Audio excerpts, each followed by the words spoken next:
26 வருட நம்பிக்கை, லட்சக்கணக்கான சந்தோஷ திருமணங்கள். கல்யாணம்னாலே தமிழ் மேட்ரிமோனி தான். ஆச்சி மசாலா. எந்த சமையலும் ருசி தேடும் ரகசியம் 20 ரூபாய். எஸ், வீடு, ஸ்கூல்ஸ், ஹோட்டல்ஸ், ஸ்டோர் ரூம் எங்கெல்லாம் பார்ட்டிஷன் வால் கட்டணும்னாலும் இப்போ பில்டிங் ஓனர்ஸோட first choice Renocon rapid wall panels.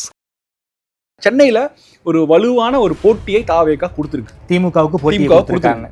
இந்த சென்னையை நீங்கள் நிறையா பிரித்து பார்க்கணும். எப்படின்னா நீங்கள் வந்து தென் சென்னையில் பெரிய அளவுக்கு வரவேற்பு எதுவும் இல்லை. பிரச்சாரங்களும் அவங்க பெருசாக செய்யலை. சைதாப்பேட்டையில் மட்டும் செஞ்சாருன்னு நினைக்கிறேன். மேபி சைதாப்பேட்டை ஒரு பலவீனமான தொகுதியாக நினச்சி பண்ணியிருந்துருக்கலாம். பட் மோஸ்ட்லி தாவேகாவோட ஃபோக்கஸ் முழுக்க சென்ட்ரல் சென்னை, நார்த் சென்னையில் தான் இருந்தது. ஆமாம். ஸோ அதனால் அதையெல்லாம் கணக்கு பண்ணும்போது இன்ஃபேக்ட் இந்த வட சென்னையில் தான் திமுகவும் ரொம்ப ஸ்ட்ராங்காக இருக்குது. ஸோ அதனால் ஹெட் டு ஹெட் வந்து டிஎம்கே வர்சஸ் டிவிகேன்னு இருக்கும். சென்னையில் திமுகவுக்கும் தாவேகாவுக்கும் தான் போட்டி. நிச்சயமாக வட சென்னையில் அப்படி சொல்லிடுவேன். ஓகே, பிரசன்ஸே இல்லை. ஏடிஎம்கேவோட பிரசன்ஸு நார்த் சென்னையில் இல்லை. நான் பார்த்த வரைக்கும் இல்லை.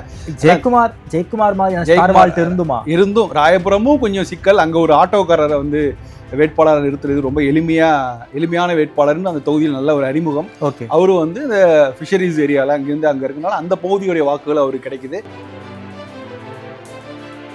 நான் ஃபர்ஸ்ட் ஷோனா வந்து முத நாளே வந்து எப்படி ரோஹிணி இருக்கும்னு நமக்கு தெரியும். அதே மாதிரி வந்து பூத்து வாசல்ல போய் நின்றுவாங்களோங்கிற பயம்லாம் எனக்கு இருந்துச்சு. நல்ல வேளை அதையெல்லாம் அவங்க பண்ணலை சார். 234 தொகுதி 234 ஸ்ட்ராட்டஜி நான் சொல்லுவேன். நிச்சயமாக சென்னையை தாண்டி ஒவ்வொரு தொகுதியும் ஒவ்வொரு விதமான ஒரு டைனமிக்ஸோட இருந்திருக்குது. ஸோ அப்படி பார்க்கும்போது ஒரு சில ஏரியாக்களில் தாவேகாவோட ப்ரெசன்ஸ் இல்லை. ஒரு சில ஏரியாக்களில் வந்து ரொம்ப அவங்களுடைய கிறிஸ்துவ சிறுபான்மைகள்லாம் பயங்கர கடுமையாக மோதிருக்காங்க. ஸோ இதெல்லாம் பார்க்கும்போது ஒரு மிக்சட் ரிசல்ட் தான் வருது. சென்ற முறை சென்னையில் விழுந்த வாக்குகளோட இந்த முறை 1 லட்சம் கம்மியாக கரெக்டு. ஸோ இப்போ சரி, ஒட்டுமொத்தமாக தமிழ்நாட்டில் எவ்வளோ ஓட்டு ஆட் ஆயிருக்கு பார்த்தா 25 லட்சம் ஓட்டு தான் ஆட் ஆயிருக்கு. சரி, அகைன் இந்த 25 லட்சத்துலையும் 90% ஓட்டை நம்ம டிவிகேக்கே கிரெடிட் கொடுத்துருவோம். ஃபர்ஸ்ட் டைம் ஓட்டர்ஸ் 20 லட்சமே வச்சுக்கலாம். 20 லட்சமே வச்சுப்போம். 20 லட்சம் ஓட்டு டிவிகேக்க போகுது. ஸோ அப்படி வச்சு கணக்கு பண்ணால் கூட அவர்கள் எவ்வளோ வாக்குகளை பெறுவார்கள் அப்படிங்கிறதான் இந்த இன்றைக்கான ஒரு மிகப்பெரிய கேள்வி. தென் தமிழ்நாட்டில் மட்டும் வந்து ஆவரேஜாக வந்து 74-75% நின்றுடுச்சு. ஆக்சுவலாக இந்த அளவுக்கு ஒரு 80 தாண்டி கூட நிறைய தொகுதிகள் இல்லை. நீங்கள் அப்படியே மதுரைக்கு தாண்டி விருதுநகர்லேருந்து ஆரம்பித்து காரைக்குடி அந்த பக்கம் அது டவுன் சவுத்து பார்த்தீங்கன்னாலே ரொம்ப குறைவான வாக்குப்பதிவுகள் தான். அது என்ன காரணம்?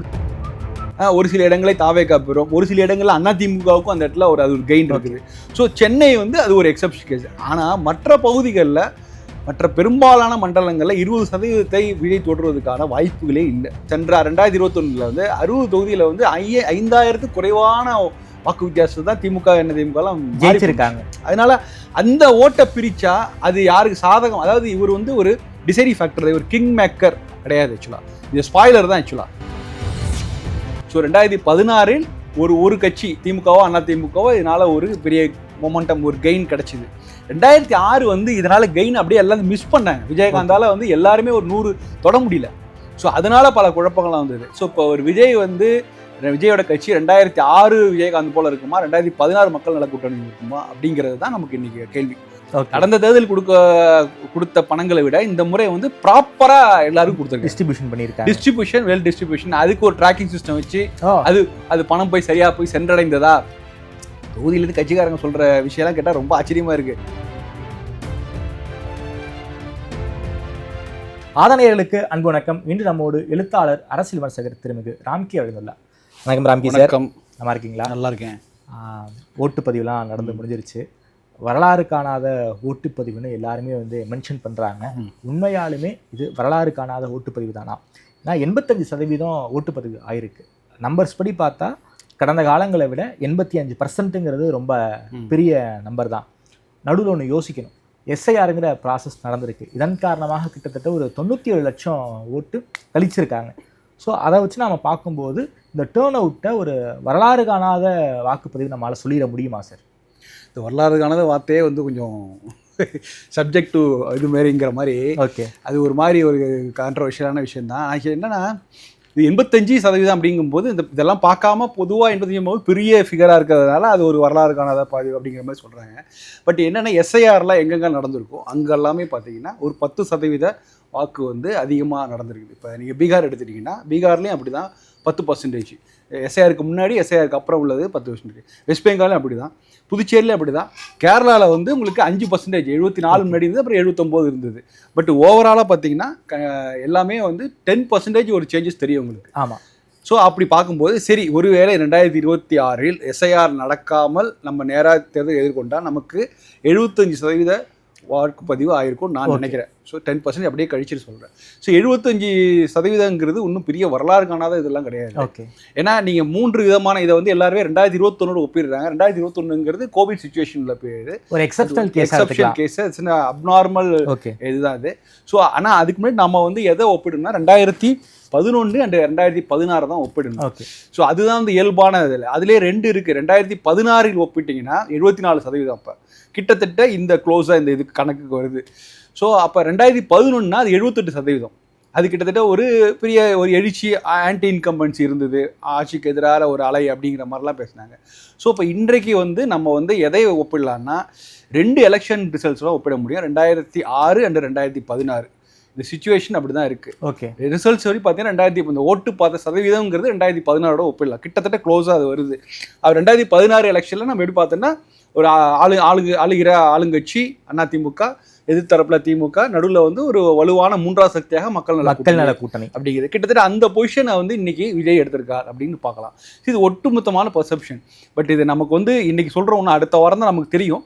பட் இன்னைக்கு சென்னையிலே எப்படி இருக்குன்னு பார்க்கலாம். சென்னை தான் வந்து உண்மையிலேயே திமுகவுடைய கோட்டை, தாவேகாவுடைய கோட்டை இன்னைக்கு சென்னை தான் சொல்ல முடியும். ஏன்னா நம்ம அன்னைக்கு பார்த்து அவங்க பிரச்சாரம் மேற்கொண்ட அந்த ஸ்டைலும் சரி, அதுக்கப்புறம் போலிங் டே அன்னைக்கு நடந்தது, இன்றைக்கும் வர்ற விஷயங்கள் எல்லாமே பார்த்தீங்கன்னா சென்னையில் ஒரு வலுவான ஒரு போட்டியை தாவேகா கொடுத்துருக்கு, திமுகவுக்கு கொடுத்துருக்காங்க. இந்த சென்னையை நீங்கள் நிறையா பிரித்து பார்க்கணும். எப்படின்னா நீங்கள் வந்து தென் சென்னையில் பெரிய அளவுக்கு வரவேற்பு எதுவும் இல்லை, பிரச்சாரங்களும் அவங்க பெருசாக செய்யலை. சைதாப்பேட்டையில் மட்டும் செஞ்சாருன்னு நினைக்கிறேன். மேபி சைதாப்பேட்டை ஒரு பலவீனமான தொகுதியாக நினச்சி பண்ணியிருந்துருக்கலாம். பட் மோஸ்ட்லி தாவேகாவோட ஃபோக்கஸ் முழுக்க சென்ட்ரல் சென்னை, நார்த் சென்னையில் தான் இருந்திருக்கு. ஆமாம், இன்றைக்கி நார்த் சென்னையில் தான் ஹையர் டர்ன் அவுட்டு. அது வந்து பெரும்பாலும் தாவேகாவுக்கு சாதகமாக இருக்கும் அப்படின்னு. ஏன்னா விஜயே நேரடியாக போட்டி போடுறாங்க. ஸோ இப்போ அவர் போட்டிடும்போது அவர் அக்கம்பக்கத்தில் இருக்க தொகுதிகளுக்கும் அந்த வீழ்ச்சி கண்டிப்பாக ரிப்பல் எஃபெக்ட் கண்டிப்பாக இருக்கும். ஸோ அதனால் அதையெல்லாம் கணக்கு பண்ணும்போது இன்ஃபேக்ட் இந்த வட சென்னையில் தான் திமுகவும் ரொம்ப ஸ்ட்ராங்காக இருக்குது. ஸோ அதனால ஹெட் டு ஹெட் வந்து டிஎம்கே வர்சஸ் டிவிகேன்னு இருக்கும். சென்னையில் திமுகவுக்கும் தாவேகாவுக்கும் தான் போட்டி நிச்சயமாக வட சென்னையில் அப்படி சொல்லிடுவேன். ஓகே. பிரசன்ஸே இல்லை, ஏடிஎம்கேவோட பிரசன்ஸ் நார்த் சென்னையில் இல்லை, நான் பார்த்த வரைக்கும் இல்லை. ஜெயக்குமார் மாதிரி இருந்தும் ராயபுரமும் கொஞ்சம் சிக்கல். அங்கே ஒரு ஆட்டோக்காரரை வந்து வேட்பாளரை நிறுத்துறது ரொம்ப எளிமையான வேட்பாளர்னு அந்த தொகுதியில் நல்ல ஒரு அறிமுகம். அவரும் வந்து இந்த ஃபிஷரிஸ் ஏரியாவில் அங்கே இருக்கனால அந்த பகுதியுடைய வாக்குகள் அவருக்கு கிடைக்குது. ஸோ அதனால ஜெயக்குமாரும் தடுமாறுகிறார் அப்படிங்கிற மாதிரியான செய்தி கடைசி கட்ட நிலவரில் வந்தது. ஸோ ஒட்டுமொத்தமாக அங்கே வந்து ஏடிஎம்கேவோட பிரசன்ஸ் ரொம்ப கம்மியாக தான் வட சென்னையில். தென் சென்னையில் ஏடிஎம்கே பிரசன்ஸ் இருந்தது. பூத் ஏஜென்ட்ஸில் இந்த சில பேர் ஒர்க் பண்ணாங்க. ஏன்னா அவங்க வந்து இந்த மோதலை அதுக்கான வாய்ப்பாக எடுத்துக்கிறதுக்கு நிறையவே இருக்குது. வேளச்சேரி ஆகட்டும், டி நகர் ஆகட்டும், இங்கெல்லாம் வந்து அதிமுகவுக்கு ஒரு பெரிய எட்ஜ் இருக்குது. பட் இது என்னன்னா நம்ம வந்து ரொம்ப பெரிய எதிர்பார்ப்பு இருந்தது. ஒரு எஃப்டிஎஃப்எஸ் ஷோ காலையில் அவர் சொன்னதுலேருந்து பொதுவாக விஜய் படம் அப்படின்னா ஒரு எதிர்பார்ப்பு இருக்கும்ல, அது மாதிரி அதுக்கு இல்லாமல் முதல் நாள் நைட்டே வந்து ரோகிணியில் வந்து கொண்டாட்டம்லாம் ஆரம்பிச்சிருச்சு சார். அந்த மாதிரியான ஒரு மைண்ட் செட்டை தான் நானும் எதிர்பார்த்தேன். ஏன்னா ஃபர்ஸ்ட் டே ஃபர்ஸ்ட் ஷோனா வந்து முதல் நாளே வந்து எப்படி ரோகிணி இருக்கும்னு நமக்கு தெரியும். அதே மாதிரி வந்து பூத்து வாசலில் போய் நின்றுவாங்களோங்கிற பயம்லாம் எனக்கு இருந்துச்சு. நல்ல வேளை அதையெல்லாம் அவங்க பண்ணலை சார். 10 நிமிஷம் ட்ரைலருக்கு 2 மணி நேரம் கியூவில் நின்று உள்ளே போய் ட்ரெய்லரை பார்த்து சீட்லாம் உடச்சிட்டு வந்த நம்ம காட்சியை பார்த்துருக்கோம். ஆமாம், கரெக்டாக சொல்கிறீங்க சார். நான் கூட அதை கூட விட்டேன், நீ கரெக்டாக சொல்கிறீங்க. ஸோ அதனால நம்ம வந்து என்ன எதிர்பார்ப்பு ரொம்ப அதிகமாக காலையில் 6 மணி 7 மணிக்கே வந்துருவாங்க, பூத்து ஃபில்லாக கூட்டமாக. நான் வந்து அன்னைக்கு ஒரு டிவி டிபேட்டுக்காக கிளம்புறேன். காலைல 5:30 மணிக்கே கிளம்பி எங்கள் ஏரியாவில் அப்படியே பார்த்துட்டு ஒரு ஆட்டோவில் போனேன். அப்போ தான் எல்லாம் பார்க்கலான்ட்டு கிட்டத்தட்ட அது 7 மணி போகிறதுக்கு முன்னாடியே ஒரு 5-6 பூத்து பார்த்துட்டு போயிட்டேன். எங்கேயுமே பெரிய கூட்டமே இல்லை ஆக்சுவலாக. இன்ஃபேக்ட் அவங்க பூத் ஏஜென்ட் கூட வராத நேரம் ஆக்சுவலாக அந்த நேரம். ஸோ பெரிய அளவுக்கு ஒரு பரபரப்பு இருவிருப்பே இது இல்லை. நான் வந்து ஒரு அதுக்கப்புறம் 11 மணி 12 மணி கூட வாட்ச் பண்ணேன். தென் சென்னையில் பண்ணேன், நார்த் சென்னையில் அதிகமாக பார்க்கல. தென் சென்னையில் 11 மணி வரைக்கும் இந்த சொல்லுவாங்கல்ல எஃப்டிஎஃப்எஸ்ல ஃபர்ஸ்ட் ஷோ செகண்ட் ஷோலாம் வந்து அந்த டேர்ன் அவுட்னு சொல்லும்போது ஆக்குபன்சி ரேட் எப்படி இருக்குன்னு பார்ப்போம். 100% இருக்கும், அது எல்லா நடிகர்களுக்கும் இருக்கும். ஆமாம். பட் ஆக்குபன்சி ரேட் வந்து நான் என்ன சொல்கிறேன் இருந்தது. ஆனால் எப்படி இருந்ததுன்னா முதியவர்கள் நடுத்தர வயதினவர்கள் ஓட்டு போடுறாங்க. ஏன்னா வெயிலுக்கு முன்னாடி ஓட்டு போடணும் ஏதோ. ஆனால் வந்து இந்த 11 முன்னாடிக்கு வந்தவங்கள பெரும்பாலானவர்கள் நடுத்தர வயதினர் முதியவர்கள் அப்படிங்கும்போது அதில் ஒரு இளைஞர்கள் எழுச்சியோ புரட்சியோ நான் பார்க்கல. ஸோ அப்படி பார்க்கும்போது முதியவர்களும் தாவேக்காக போடுவாங்கன்னா எஸ் அக்செப்டட் இருக்கும், போடுறாங்க.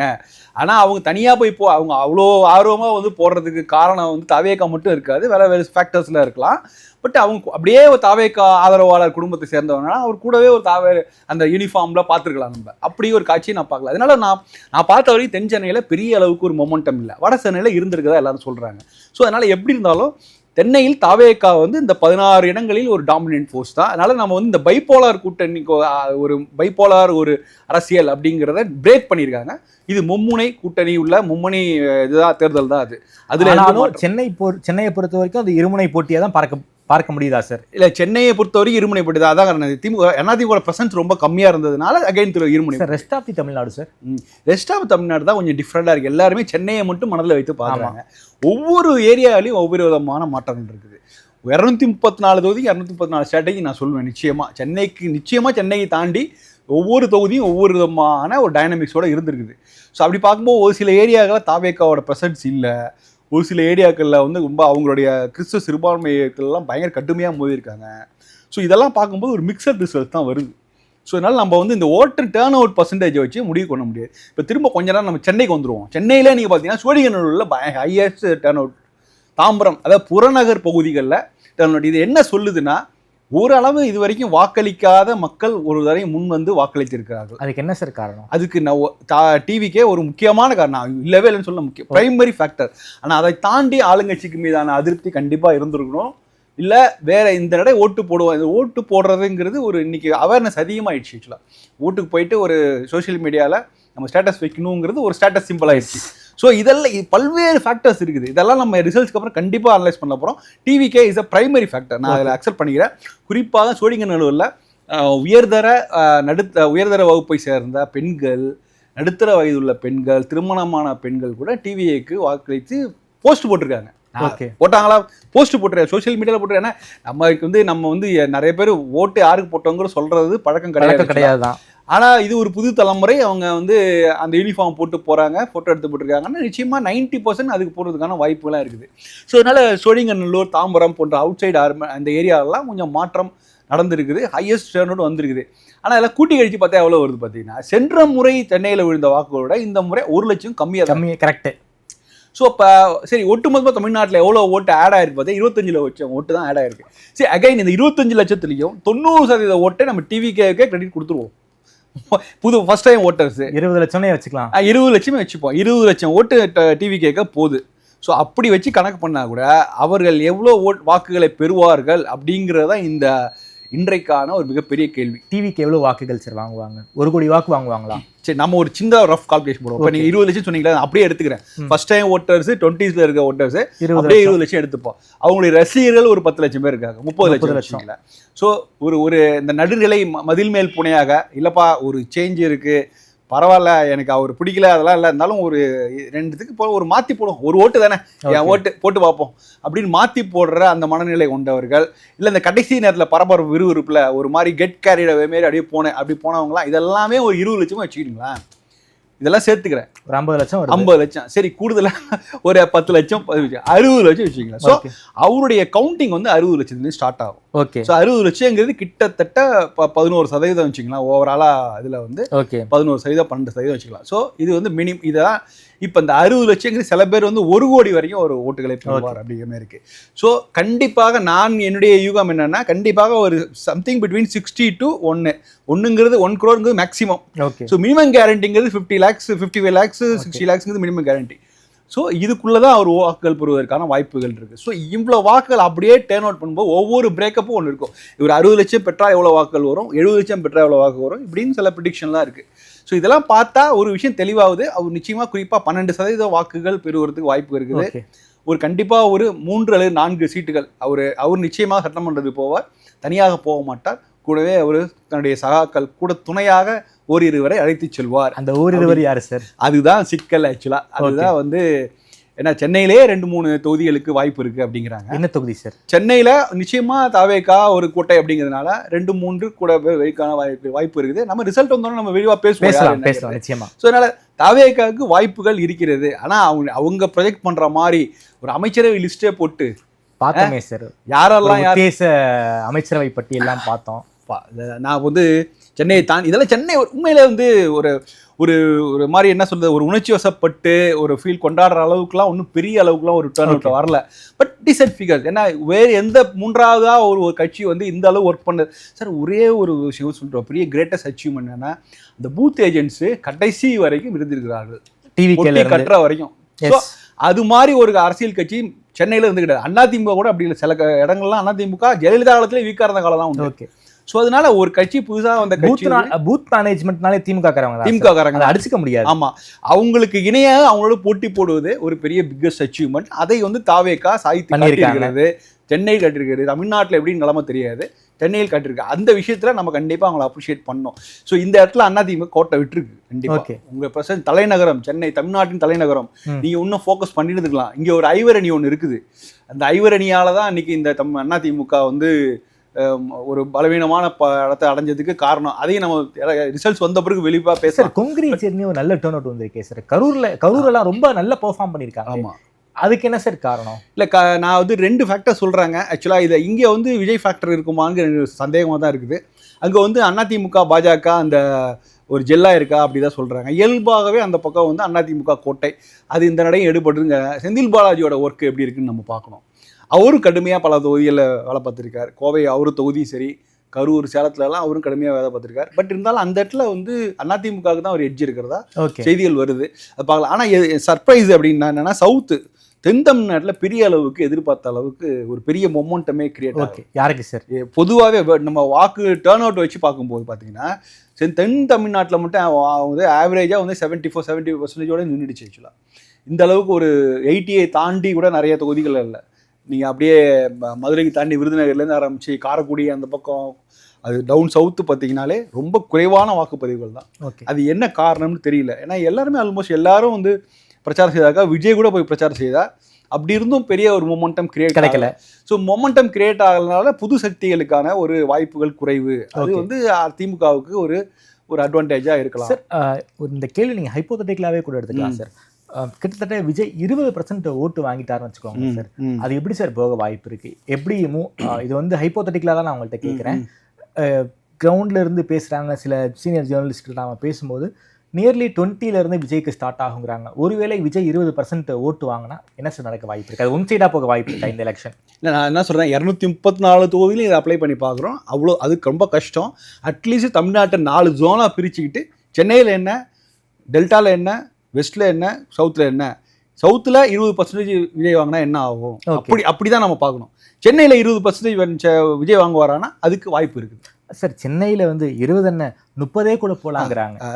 அதுக்கு வாய்ப்பு இருக்குது. அப்படி அது வாய்ப்பு இருந்ததுன்னா அதனால் சில திமுக சில இடங்களை இழக்கும், ஒரு சில இடங்களை தாவேகா பெறும், ஒரு சில இடங்கள்ல அதிமுகவுக்கும் அந்த இடத்துல அது ஒரு கெயின் இருக்குது. ஸோ சென்னை வந்து அது ஒரு எக்ஸப்ஷன் கேஸ். ஆனால் மற்ற பகுதிகளில், மற்ற பெரும்பாலான மண்டலங்களில் 20% விஜய் தொடர்வதற்கான வாய்ப்புகளே இல்லை. ஓகே. ஸோ நீங்கள் ஆவரேஜ் தான் எடுத்து பார்க்கணும். தமிழ்நாடு முழுக்க என்ன ஆவரேஜ் தான் பார்க்கணும். ஸோ ஒரு சினிமா நடிகர் அரசியலுக்கு வந்தால் அவருக்கு மினிமம் 8% ஸ்டார்ட் ஆகும். ஸோ அதை நம்ம கடந்த காலத்தை பார்த்துருக்கோம். பட் இவருக்கு வந்து இன்னும் கூடுதலாக ஒரு 3 மடங்கு ஆதரவு கூட கொடுக்கலாம். ஆனால் அதை தாண்டி எப்படி கொடுக்க முடியும் அதிகமாக. ஸோ அதனால பல இடங்களில் வந்து கம்யூனிட்டி ஃபேக்டர் வேலை பண்ணுது. ரெண்டாவது, நீங்கள் 60 தொகுதி சென்ற 2021 வந்து 60 தொகுதியில் வந்து 5000 குறைவான வாக்கு வித்தியாசம் தான் திமுக திமுகலாம் ஜெயிச்சிருக்காங்க. அதனால அந்த ஓட்டை பிரிச்சா அது யாருக்கு சாதகம்? அதாவது இவர் வந்து ஒரு டிசைடிங் ஃபேக்டர், ஒரு கிங் மேக்கர் கிடையாது. ஆக்சுவலாக இது ஸ்பாய்லர் தான். ஆக்சுவலாக ஓகே, இவரால் திமுகவுக்கு சில இடங்கள் கூடுதலாக கிடைக்கும், சில இடங்களை இழக்கும், அதிமுக சில இடங்கள் அப்படிதான். அந்த மாதிரி ஃபேக்டர் தான் இருக்கக்கூடிய 20% போறதுனால இவருக்கு என்ன லாபம் அப்படின்னா இல்லை. சென்னைங்கிறது டிஃப்ரெண்ட், ஆல்டுகெதர் என்டையர்லி டிஃப்ரெண்ட். அவங்க வேலை பண்ணியிருக்காங்க, அதுக்கான எஃபர்ட் போட்டிருக்காங்க, அது அவங்களுக்கு கிடைக்கிறது நியாயம்தான். பட் தமிழ்நாட்டில் வந்து அது அது அது பெரிய அளவுக்கு எடுபடாதுன்னு நினைக்கிறேன். இந்த எலெக்ஷன் ஒன் சைடு எலெக்ஷனா, இது இந்த எலெக்ஷன் என்பது கணிக்கக்கூடிய எலெக்ஷனா இல்லை ஒன் சைடு எலெக்ஷனா, அல்லது 2006 மாதிரி ஒரு ஒரு ஹங் அசம்பிளி வருவதற்கு வாய்ப்பு இருக்கா சார்? இல்லை, இது கணிக்கக்கூடிய எலெக்ஷன். ஏன்னா நம்ம வந்து அரிசலை கூர்ந்து கவனிக்கும் போது இதை நம்ம வந்து ஈஸியாக சொல்லலாம். ரிசல்ட் நம்ம சொல்ல முடியாது, என்ன போக்கில் போகுதுன்னு சொல்ல முடியும். நாங்கள் இது வரைக்கும் இந்த வாட்டர் டர்ன் அவுட்டு எவ்வளோ அதை கூட நம்ம எடுத்துக்கூடாது. எவ்வளோ வாக்குகள் புதிய வாக்குகள் வந்திருக்குது, அதில் கூட மேக்ஸிமம் கிரெடிட்டை நான் டிவிக்கு கொடுக்குறேன். ஏன்னா புதிய வாக்குகள் மக்கள் நல கூட்டணி 2016 புது வாக்குகள் வரும்போது கூட அந்த சில வாக்குகள் நம்ம திமுகவுக்கும் அதிமுகவுக்கும் தார வார்த்துட்டு மிச்சத்தை மக்கள் அனுப்புவோம். இன்னைக்கு நம்ம முழுமையான 90% வாக்குகளை கூட டிவியை கொடுத்துட்டு அந்த அசம்ஷன்ல பேசுறோம். அப்படி பேசினா கூட இது வந்து ஒரு திரும்ப அங்க அசம்பிளியை நோக்கி தான் போகும். ஸோ இதை நான் இந்த சுச்சுவேஷனை 2006 அண்ட் 2016 தான் ஒப்பிடுவேன். ஸோ 2016 ஒரு கட்சி திமுகவோ அதிமுகவோ இதனால ஒரு பெரிய மொமெண்டம், ஒரு கெயின் கிடைச்சிது. 2006 வந்து இதனால கெயின் அப்படியே எல்லாரும் மிஸ் பண்ணாங்க. விஜயகாந்தால வந்து எல்லாருமே ஒரு 100 தொட முடியல. ஸோ அதனால பல குழப்பங்கள்லாம் வந்தது. ஸோ இப்போ ஒரு விஜயோட கட்சி 2006 விஜயகாந்த் போல இருக்குமா, 2016 மக்கள் நல கூட்டணி இருக்குமா அப்படிங்கிறது தான் நமக்கு இன்னைக்கு கேள்வி. அதை தான் கொஞ்சம் யோசிக்கிறது ரொம்ப கஷ்டமான வழியா. மற்றபடி அதை நோக்கி தான் போகும் இந்த 2 எலெக்ஷன். நிச்சயமா 2011 கிடையவே கிடையாது, 2021 இருக்கிறதுக்கு வாய்ப்பு இல்லை. ஏன்னா ரெண்டுமே ஒன் சைடு எலெக்ஷன். ஸோ இது 2006 இல்லை 2016 அப்படின்னு நோக்கி தான் போகுது. ஒரு முக்கியமான ஃபோர்ஸாக வந்திருக்கார், அதில் என்ன சந்தேகமும் இல்லை. பட் இதில் கொஞ்சம் ஒரு சில தொகுதிகளில் ஃபோக்கஸ் பண்ணி இருந்திருந்தேன்னா அவங்களுக்கே வெற்றி வாய்ப்பு இருந்திருக்கும். நான் பார்த்தாரு 234 தொகுதியில் 100 தொகுதிகளில் தான் அவருடைய நேரடியான ஆக்சுவல் வேட்பாளர், மற்றதெல்லாம் வந்து ஒரு பலவீனமான வேட்பாளர் தான் போட்டிருக்காங்க. ரெண்டாவது, இந்த முறை திமுக அதிமுகவும் களத்தில் வந்து ரொம்ப கடுமையாக வேலை பார்த்துருக்காங்க. ரெண்டு பேருமே பாசிட்டிவ் பிரச்சாரங்களும் பண்ணியிருக்காங்க, நெகட்டிவ் பிரச்சாரங்களும் பண்ணியிருக்காங்க. வழக்கமாக அவங்களுக்குள்ள நடக்கிற சண்டை அதெல்லாம் இருக்கும். ஒரு உதயநிதி வந்து ஃபோட்டோ எடுத்து காமிச்சது, அதுக்கு எடப்பாடி பதிலடி, இதெல்லாம் மக்கள் ரசித்தது. அப்புறம் மக்கள் நல திட்டங்கள், அவர் 1000 கொடுத்தா நான் 2000 கொடுப்பேன், இதெல்லாமே இருந்தது. பணமும் தொகுதியில் எல்லாரும் கொடுக்கப்பட்டது. கடந்த தேர்தல் கொடுத்த பணங்களை விட இந்த முறை வந்து ப்ராப்பராக எல்லாரும் கொடுத்துருக்காங்க. டிஸ்ட்ரிபியூஷன் அதுக்கு ஒரு ட்ராக்கிங் சிஸ்டம் வச்சு அது பணம் போய் சென்றடைந்ததா, தொகுதியிலேருந்து கட்சிக்காரங்க சொல்ற விஷயம்லாம் கேட்டால் ரொம்ப ஆச்சரியமா இருக்கு. என்ன சொல்றாங்க? பக்காவா ஒரு கார்பரேட் மாதிரி எங்ககிட்ட கொடுக்க சொன்னாங்க. அப்புறம் வந்து அங்கேருந்து வேற விதமா ரிப்போர்ட்டு அவங்களுக்கு போகுது, அவங்க திரும்ப எங்களை கிராஸ் செக் பண்றாங்க. நாங்க ஃபிகர் எவ்வளோ பேர் கொடுத்தோங்கிற எங்க ஃபிகரை கொடுக்கறதுக்குள்ள அவங்க கேட்குறாங்க எவ்வளோ பேர் கொடுத்தீங்களான்னு கேட்குறாங்க. இப்படிதான் சொல்றேன். ஸோ ட்ராக்கிங் சிஸ்டம் ஒரு பர்ஃபெக்டான ஒரு சிஸ்டம் வந்து இரு தரப்புலையும் இருந்திருக்குது. ஸோ அதனால எல்லாமும் செய்யப்பட்ட ஒரு தேர்தல்.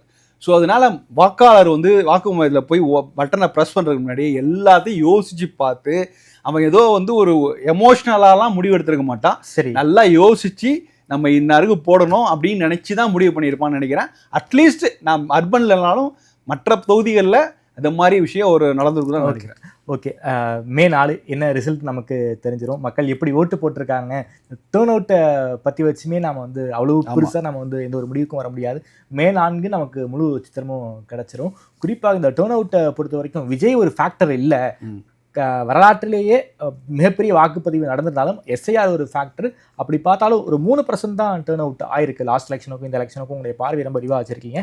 நேரில் பேசியமைக்கு நன்றி ராம்கி சார். நன்றி.